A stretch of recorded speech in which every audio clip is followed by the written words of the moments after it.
नमस्कार, SCN plus के हलचल दिन भर में आपका स्वागत है। मैं हूं गौरवी वैष्णव। सबसे पहले खास हलचल पर एक नजर। गोला फेंक में सिल्वर मेडल जीतकर आई कचनार चौधरी का हुआ भव्य स्वागत। कचनार ने कहा, अभी बहुत मेडल आने बाकी। रीट में ड्यूटी देने वाली आंगनबाड़ी कार्यकर्ताओं को नहीं मिल रहा अतिरिक्त भुगतान। नाराज महिलाओं ने कहा, आगे से किसी भी परीक्षा या चुनाव में ड्यूटी न लगाएं। सरदार शहर में शिक्षक पर हमला करने वाले सभी लोगों की गिरफ्तारी को मांग को लेकर शिक्षक ने प्रदर्शन कर 2.5 घंटे लगाया जाम। कई विभागों के संगठनों ने दिया समर्थन।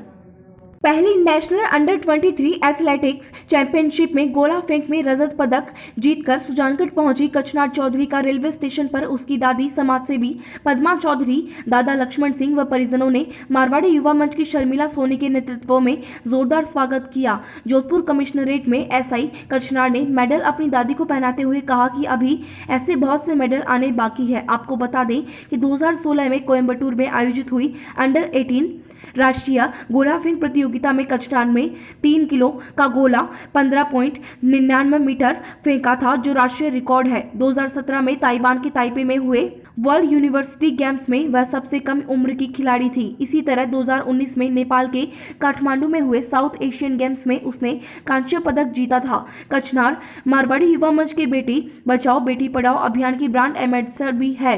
मंच की स्नेह प्रभा मिश्रा, मोनिका श्रोवासरिया, किशोर सोनी, पुष्पा चौधरी, सुभाष बरमेचा सहित कमला चौधरी, निहारिका, ओम भदाला, हरी बेनीवाल, राजेश सैन, दिलावर माली आदि ने जोरदार स्वागत किया।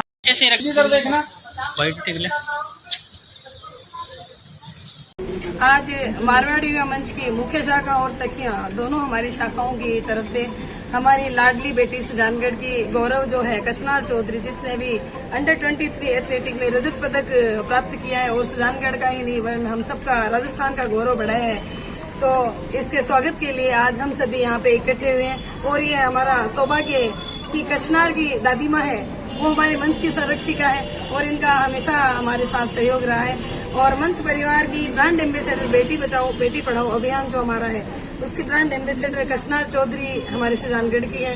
ये भी हम सब के लिए गर्व का विषय है। बेटी बचाओ बेटी पढ़ाओ अभियान की जो मुझे ब्रांड एम्बेसडर बनाया है उसके लिए मैं पूरे मारवाड़ी युवा मंच की बहुत बहुत आभारी हूँ। और मैं सुजानगढ़ की रहने वाली हूँ और मैं गोला फेंक प्रतियोगिता में कई बार मेडल ला चुकी हूँ, नेशनल और इंटरनेशनल में। और अभी मैं सब इंस्पेक्टर हूँ जोधपुर कमिश्नरेट। तो कि शुरू से टैलेंट में रही है, बहुत ही पढ़ाई में और खेलों में बहुत होशियार है। नेशनल और इंटरनेशनल खिलाड़ी रही है और खूब सारे मेडल लेके आई है, आगे भी लाएगी। आज भी दिल्ली में अंडर 23 शॉर्ट पुट थ्रो में मेडल जीत के आई है, सिल्वर मेडल जीत के आई है। हाल ही में मैंने मेडल जीता है अंडर 23 नेशनल में, वो मैंने अपनी दादी को दिया है क्योंकि मेरे दादी दादा और मेरे पूरे परिवार का बहुत ही सहयोग रहा है हमेशा, मुझे बहुत सपोर्ट मिला है और इसीलिए ऐसे मेडल आए हैं और आगे और भी आएंगे। हाल ही में आयोजित हुई रीट की परीक्षा में आंगनबाड़ी कार्यकर्ताओं, आशा सहयोगिनियों, सहायिका व साथियों की ड्यूटी लगाई गई थी। इसको लेकर SP और जिला कलेक्टर ने आदेश जारी किए थे। ड्यूटी करने वाले सभी कर्मचारियों को इसका भुगतान मिला, लेकिन आंगनबाड़ी कार्यकर्ताओं को नहीं। यह पहली बार नहीं है। चुनाव और दूसरे कार्यक्रमों में लगने वाली ड्यूटी का भी कोई अतिरिक्त भुगतान नहीं दिया जाता। आंगनबाड़ी कार्यकर्ताओं का कहना है कि ड्यूटी के दौरान उनकी उपस्थिति भी दर्ज नहीं की जाती है। सुजानगढ़ की नाराज आंगनबाड़ी कार्यकर्ताओं ने मामले को लेकर ADM, SDM व CDPO को ज्ञापन देकर कहा कि उन्हें रीट परीक्षा में सुबह 8 बजे से शाम 5:30 बजे तक की ड्यूटी का भुगतान दिया जाए और आगे से उनके विभाग से संबंधित कार्यों के अलावा उनकी ड्यूटी नहीं लगाई दी जाए। ज्ञापन पर सुशीला राजपुरोहित, मंजू शर्मा, पद्मा शर्मा, सरोज शर्मा, बीजू बाला, सुमन जाट, संतोष शर्मा, मांगी देवी, सुमन चौधरी, जरीना, सुनीता शर्मा, अर्चना पारिक, मंगेश कंवर, रेखा कंवर, रुचि शर्मा, सुनीता जानू, सरोज प्रजापत, सुमन जोशी, सुनीता बागड़ा सहित बड़ी संख्या में कार्यकर्ता मौजूद थी। हम SDM साहब को भी देके आए थे और ADM साहब के भी ऑफिस में हम लेके आए हैं। और ज्ञापन इस बारे में है कि रीट की परीक्षा हुई थी अभी 26 तारीख को, उसमें कई आंगनबाड़ी कार्यकर्ता की वहाँ ड्यूटी लगाई गई थी जिसे कलेक्टर के आदेश से वहाँ पर सभी कार्य करने वाले को भुगतान किया गया, परिश्रम राशि दी गई, लेकिन आंगनबाड़ी कार्यकर्ता को नहीं दी गई। हर बार आंगनबाड़ी कार्यकर्ता के साथ ऐसा ही होता है कि जहाँ भी उनकी ड्यूटी लगती है और उनको कुछ नहीं दिया जाता। चुनाव में भी ड्यूटी लगाई जाती है, हालांकि वहाँ काम करने वाले सभी को उनको भुगतान दिया जाता है, उनकी परिश्रम राशि दी जाती है, लेकिन आंगनबाड़ी कार्यकर्ता को कभी नहीं दी जाती। जब हम बात करते हैं, पूछते हैं तो कहते हैं कि हमारे पास कोई ऊपर से आदेश नहीं है। जब आदेश नहीं है कुछ देने का, भुगतान करने का, तो फिर ड्यूटी लगाती ही क्यों हैं? फिर ना ही हमको उतना मान सम्मान मिलते हैं। वहाँ पहुँचने पर कहते हैं कि आपकी ड्यूटी किसने लगाई है, किसने भेजा है आपको, आपकी यहाँ ज़रूरत ही नहीं है। तो ये सारी बातें आती है। सरदार शहर में संयुक्त शिक्षक कर्मचारी संघर्ष समिति की ओर से शिक्षक के हमलावरों की गिरफ्तारी की मांग को लेकर मंगलवार को पुलिस थाने का घेराव किया गया और शिक्षकों ने पुलिस प्रशासन के खिलाफ जमकर नारेबाजी की। इससे पूर्व कर्मचारी मजिस्ट्रेट आवास के पास एकत्रित हुए, जहां से रैली के रूप में नारे लगाते हुए पुलिस थाने पहुंचे, जहां पर थाने का घेराव किया और थाने के आगे मुख्य रास्ते पर धरने पर बैठ गए, जिसके कारण आवागमन बाधित हो गया। जाम के कारण रोडवेज बसें भी नहीं निकल पाई, इससे यात्रियों को परेशानी का सामना करना पड़ा। डीएसपी नरेंद्र शर्मा ने संघर्ष समिति के पदाधिकारियों से वार्ता की और अन्य आरोपियों को शीघ्र गिरफ्तार करने का आश्वासन दिया, लेकिन संघर्ष समिति के पदाधिकारी नहीं माने। उन्होंने ज्ञापन में लिखा कि राजकीय हमलावरों की गिरफ्तारी की जाए, अपराधियों के साथ सांठगांठ वाले पुलिसकर्मियों के खिलाफ जांच कर निलंबित किया जाए, अन्यथा बड़ा आंदोलन किया जाएगा। करीब 3:45 बजे शुरू हुआ धरना डीएसपी नरेंद्र शर्मा के आश्वासन के बाद शाम 6:15 बजे समाप्त हुआ। इस अवसर पर शिक्षक संघ के प्रदेश उपाध्यक्ष उपेंद्र शर्मा, जिलाध्यक्ष विजय पोटलिया, तहसील अध्यक्ष गौरीशंकर सिहाग, शिक्षक संघ राष्ट्रीय के जगदीश जोशी, दुनीचंद जोशी, जितेंद्र शर्मा, डॉक्टर पवन महेशी, सियाराम संघ के महेंद्र तेरासरी, रेशमा से जयदेव प्रसाद, श्रवण साहू, बालकृष्ण कौशिक, कैलाश चंद्र, अश्विनी पारिक, कानून गो संघ के अध्यक्ष मनफूल सिंह सारण, पटवार संघ के अध्यक्ष दौलत राम जागीर, नर्सेस एसोसिएशन के उदय सिंह राठौड़, मंत्रालय कर्मचारी संघ के अब्दुल करीम, पेंशनर समाज के बेगराज, विकास पारिक, भरत गौड़, याकूब खान, रतिराम सारण ने धरने को संबोधित किया। कई विभागों के बड़ी संख्या में कर्मचारी उपस्थित रहे। लोगों से आश्वस्त करना चाहूंगा कि राजस्थान का शिक्षक, राजस्थान का अन्य कर्मचारी आपके इस आंदोलन पे कंधे से कंधा मिलाकर साथ रहेगा। आने वाले वक्त में यदि राजस्थान को बंद करने की नौबत आएगी तो निश्चित रूप से रणवीर जी सारण के इन अपराधियों को, कातिलाना हमला करने वाले अपराधियों को गिरफ्तारी की मांग को लेकर और पुलिस के कायराना व्यवहार के खिलाफ निश्चित रूप से राजस्थान के पैमाने पर हम बहुत बड़ा कार्यक्रम देने के लिए भी तैयार रहेंगे। चाहे उसमें सीएम हाउस का घेराव का मामला हो, चाहे विधानसभा के घेराव का मामला हो। साथियों, आने वाले वक्त में मैं निवेदन करना चाहूंगा आपके बीच में, इस बात का मैसेज लेकर आया हूं कि सरदार शहर के लोगों ने जिस प्रकार की मिसाल आज आपने की है, अमन और चैन कायम करने के लिए जिस अनुशासित तरीके से आपने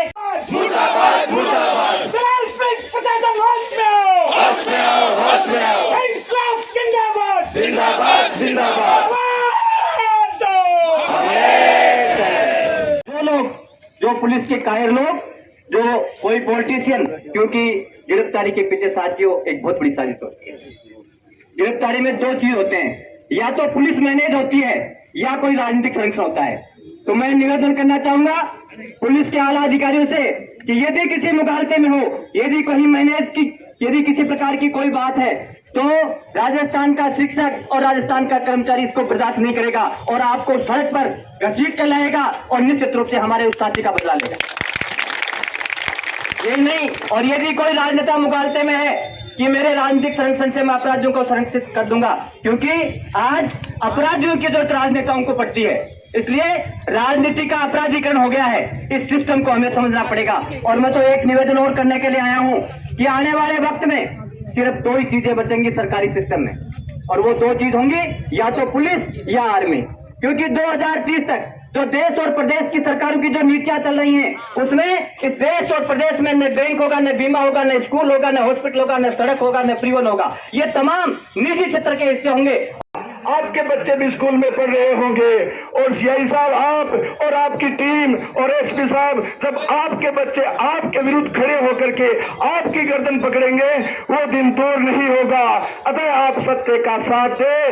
यदि आप बुराई से लड़ नहीं सकते तो कम से कम बुराई को पनाह तो मत दे। पंचायत समिति सभागार में प्रधान मनभरी देवी मेघवाल की अध्यक्षता में साधारण सभा की बैठक हुई। बैठक में प्रशासन गांवों के संग अभियान को लेकर विभिन्न विभागों के अधिकारियों से की गई तैयारियों एवं उनके द्वारा किए जाने वाले कार्यों के बारे में जानकारी मांगी गई, जिस पर अधिकारियों ने अपने अपने विभाग की तैयारियों के बारे में जानकारी दी। प्रधान मनभरी देवी मेघवाल ने कहा कि प्रशासन गांवों के संग अभियान से पहले अधिकारी अपने अपने विभागों से संचालित जनहितकारी योजनाओं के बारे में ग्रामीणों को जानकारी उपलब्ध करवाएं।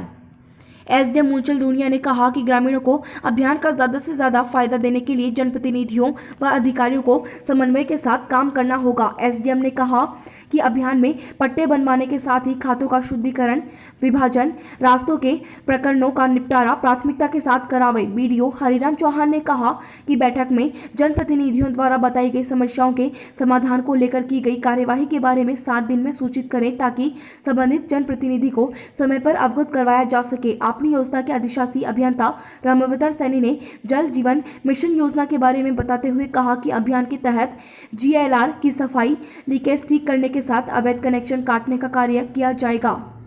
सार्वजनिक निर्माण विभाग के सहायक अभियंता बाबूलाल ने नई बनने वाली सड़कों सहित क्षतिग्रस्त सड़कों की मरम्मत करवाने की बात कही। जोधपुर डिस्कॉम के अधिशासी अभियंता धीराजचंद शिवराण ने अभियान के दौरान ढीले तारों को ठीक करने, जमीन पर रखे ट्रांसफार्मर को ऊपर रखने, नए विद्युत कनेक्शन करने आदि कार्यों के बारे में जानकारी दी। बैठक में उप प्रधान सरिता ढाका, लोटसर सरपंच कन्हैयालाल शर्मा, जिप सदस्य नौरंग सिल्लू, पंचायत समिति सदस्य भवानी सिंह, रणधीसर, गुमान सिंह बामनिया, सरपंच केशरराम गोदारा, पंचायत समिति सदस्य नौरतनमल, पुरखाराम, शांति देवी, सुमन देवी, हीरालाल मेघवाल सहित अनेक जनप्रतिनिधि और अधिकारी उपस्थित रहे। गाँव में वो बरसात के वजह से लोगों को किसानों के जो बाजरा, मूंग, फसल खराब हुई, उसकी वजह से मोदी साहब ने कही कि एक टीम बना के गाँव में भेजो और उस फसल को सर्वे करवाए। सर्वे करना कोई भी नुकसान नहीं है, उसको ज़्यादा से ज़्यादा मुआवजा दिया गया। आज की मीटिंग, तीसरी मीटिंग कंटिन्यू रूप से बहुत ही अच्छी हुई और गाँवों के लिए तो प्रशासन के बारे में मायने देखी हुई। उसमें सभी मिलजुल के गाँव का कैंप लगेगा। उसके साथ सभी के सहयोग से सारे गाँव के लिए सरकार कोई भी काम ज़्यादा से ज़्यादा तो काम के लिए फायदा करेगा। तो 2 अक्टूबर से ये प्रशासन गांव में होगा और जगह जगह हर गांव में मतलब 2 अक्टूबर ये अलग अलग तारीखों के अनुसार कैंप लगेगा। उसमें ज़्यादा से ज़्यादा लोग हैं ना वो फायदा लें और ये योजनाएं हैं उसका पता लगा करके ज़्यादा से ज़्यादा लाभ उठाएं। आज पंचायत समिति की साधारण सभा की बैठक आदरणीय प्रधान महोदय की अध्यक्षता में आयोजित की गई, जिसमें प्रधानमंत्री सड़क योजना फेज 3 के जो घर हैं उनका अनुमोदन किया गया। साथ ही साथ विभागीय योजनाओं पे चर्चा की गई। इसके अलावा 2 अक्टूबर से आयोजित हो रहे प्रशासन गाँव के संग अभियान है, उसके बारे में विस्तार से कौन कौन से कार्य होने हैं इसलिए विभागीय अधिकारियों द्वारा जानकारी दी गई और माननीय जो जनप्रतिनिधिगण हैं उनके द्वारा जो भी समस्याएं उठाई गई उनके मौके पे ही अधिकारियों द्वारा समाधान किए गए। साथ ही कुछ ऐसी समस्याएं हैं जिनका आने वाले समय में निस्तारण हो सकता है, उनका भी अधिकारियों द्वारा पर्याप्त जवाब देकर आश्वासन दिया गया कि शीघ्र इनका निस्तारण किया जाए। पंचायत समिति के हुए उपचुनावों में गोपालपुरा में पंच पद पर प्रकाश ने कान सिंह को 109 वोटों से हरा दिया। जीत के बाद गांव में समर्थक युवाओं ने सरपंच सविता राठी के नेतृत्व में नाच गाकर जश्न मनाया।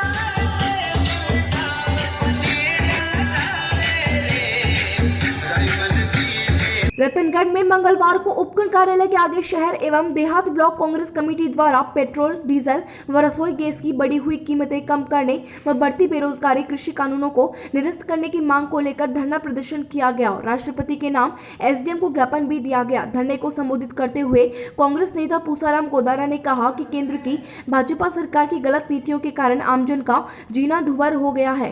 पूर्व विधायक हाजी मकबूल मंडेलिया, पीसीसी सदस्य रमेश चंद्र इंदौरिया, पालिका अध्यक्ष प्रतिनिधि हेमंत सारस्वत, पूर्व प्रधान गिरधारीलाल बांगड़वा, देहात अध्यक्ष भानीराम मेघवाल, शहर अध्यक्ष अरविंद चाकलान, महेश चंद्र पुरोहित ने भी संबोधित किया।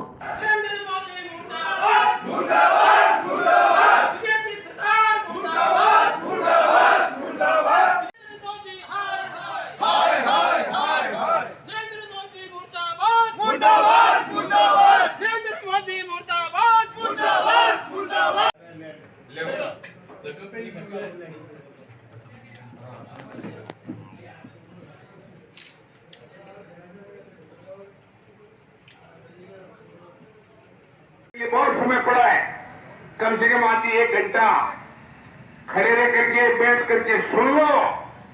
ये एसडीओ कोर्ट, ये तहसील यही रहेगी, कहीं नहीं जाएगी। कार की खड़ी भी यही रहेगी, कहीं नहीं जाएगी। आपके लिए कर रहे हैं। डीजल गाड़ी पेट्रोल पंप पर लगा हुआ, अम्मा वही करना है, रिक्शा करता है करना है। हालात बहुत खराब है। 3 चीज महंगाई की इतनी जबरदस्त मार है कि लोगों का जीना दुर्भर हो रहा है। भयंकर कोरोना काल आया, राजस्थान की सरकार ने मोहल्ले में हमारे कार्यकर्ताओं नेताओं ने इस दिन के द्वारा राष्ट्रपति को ज्ञापन देंगे और जब समय आएगा, जब बता देंगे कि जनता आपसे कितनी तरस है, जनता बाहर निकलने के लिए अनेक तरह से निजी कंपनियों को इन्होंने उसमें स्कैनर में पैसे लिए। इस तरह कई तरह की बातें हमारे देश में हुई और अब आप देख रहे हो कि हर संस्था, देखो पीएम केयर में सबसे बड़ी बात यह है कि प्रधानमंत्री निवास का उसमें एड्रेस है, प्रधानमंत्री के ऑफिस का उसमें एड्रेस है, फोटो प्रधानमंत्री की है। ऐसे तो कौन उसको पीएम केयर में पैसा देता। लगभग 10,000 करोड़ रुपए इकट्ठे किए गए, जिसमें कर्मचारियों के, एलआईसी के और अन्य कई संस्थाओं के, एयर इंडिया के और ये रेलवे के, इनके पैसे इकट्ठे हुए। अहमदाबाद में 28 सितंबर से आयोजित होने वाली 39वीं राष्ट्रीय शूटिंग बॉल चैंपियनशिप में भाग लेने के लिए राजस्थान की जूनियर व सब जूनियर टीम में चयनित चूरू जिले के 8 खिलाड़ियों की टीम को सोमवार शाम को रतनगढ़ रेलवे स्टेशन से नगर के वरिष्ठ खिलाड़ियों एवं प्रबुद्धजनों ने अहमदाबाद के लिए रवाना किया। टीम मैनेजर गोविंद पवार व कोच कुतुबुद्दीन पठान के निर्देशन में राजस्थान की 17 व 19 वर्षीय खिलाड़ियों की टीमें 28 से 30 सितंबर तक अहमदाबाद में आयोजित राष्ट्रीय चैंपियनशिप में भाग लेंगी। राज्य की दोनों आयु वर्ग की टीम में चूरू जिले से 8 खिलाड़ियों का चयन हुआ है। दी यंग्स क्लब ऑफ सुजानगढ़ द्वारा मंगलवार को राजकीय भीमसेरिया विद्यालय में दिवंगत संतरा देवी सोनी की पुण्य स्मृति में रामेश्वर लाल सोनी गुरुजी के सौजन्य से 6 सरकारी विद्यालयों के सैकड़ों विद्यार्थियों को शैक्षणिक सामग्री उपलब्ध करवाई गई। नगर परिषद उपसभापति अमित मारोठिया की अध्यक्षता में मुख्य अतिथि चिकित्सक व समाजसेवी डॉक्टर सरोज कुमार छाबड़ा ने अपने संबोधन में कहा कि ज्ञान हमारे भीतर की नैसर्गिक प्रतिभा है। क्लब के सांस्कृतिक सचिव गिरधर शर्मा ने आयोजन की पृष्ठभूमि को रेखांकित करते हुए बताया कि क्लब के स्वर्ण जयंती वर्ष के उपलक्ष्य में इस वर्ष क्लब द्वारा कई कार्यक्रमों का आयोजन किया जाएगा। शर्मा ने बताया कि राजकीय भीमसरिया भराड़िया सुजानगढ़ नागरिक परिषद दुलिया विद्यालय संख्या 1 के जरूरतमंद विद्यार्थियों को शैक्षणिक सामग्री उपलब्ध करवाएगी। विशिष्ट अतिथि पार्षद इद्रिश गौरी, प्राचार्य धनाराम प्रजापत, दिगंबर जैन समाज के अध्यक्ष विमल पाटनी ने अपने उद्बोधन में यंग्स क्लब के सेवा प्रकल्पों को प्रशंसनीय व अनुकरणीय बताया। इस अवसर पर क्लब प्रतिनिधि दानमल शर्मा, गोपाल चोटिया, योगेंद्र भोजक, प्रधानाचार्य रामावतार शर्मा सहित अनेक लोग उपस्थित थे। प्राचार्य शीतल मिश्रा ने सहयोग के लिए दानदाता व क्लब का आभार व्यक्त किया। अतिथियों का माल्यार्पण द्वारा स्वागत शिक्षक रामगोपाल शर्मा, नरेश अरोड़ा, मनोज शर्मा, नमिता ओझा, कमला चौधरी, वसुधा जांगीर ने किया। मंच संचालन गिरधर शर्मा ने किया। ये था SN प्लस का खास बुलेटिन हलचल दिन भर। टीवी पर देखने के लिए शेखावाटी केबल नेटवर्क के चैनल संख्या 153 पर जाएं। सोशल मीडिया पर हमसे लगातार जुड़े रहने के लिए हमारे YouTube और Facebook पेज को सब्सक्राइब और लाइक करें। नमस्कार।